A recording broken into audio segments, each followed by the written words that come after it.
இரவு பொழுதில் சாலையை ஒட்டியிருக்கும் அந்த சிறிய அறையிலிருந்து புத்தகம் படிப்பது சந்துருவுக்கு பிடித்த விஷயம்.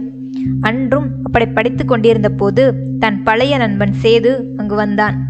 என்னடா, ரொம்ப படிச்ச மூளை வெளியே வந்துட போது என்ற குரல் கேட்க திரும்பி பார்த்தான் சந்துரு. டேய் சேது, பெங்களூர்ல இருந்து எப்போ வந்த? இப்பதான்டா. சரி, என்ன புக் படிக்கிற? இதுவா, தேர்ட் மேனுன்னு ஒரு புக்குடா. நம்ம ஆபத்தில் இருக்கிறப்போ நம்மளை காப்பாற்ற ஒரு உருவம் வரும்னு போட்டிருக்கு. ஓ சரி சரி என கூறிய சேது, சரி நாளைக்கு மார்னிங் ஃபர்ஸ்ட் ஷோ போகலாமா? போகலாம்டா என்றான் சந்துரு. இப்படி நைட் பூரா படித்தா எப்படி போகிறது? போய் தூங்கு என கூறிவிட்டு சேது கிளம்ப சந்துருவும் வீட்டினுள் சென்று தூங்கினான். அடுத்த நாள் சந்துரு எழும்போது அந்த படிக்கும் அறை மின்னல் விழுந்து முழுவதும் எரிந்திருந்தது. அதே நேரம் நைட் ஃபன் இன் பெங்களூர் என சேதுவின் வாட்ஸ்அப் ஸ்டேட்டஸ் இருந்தது.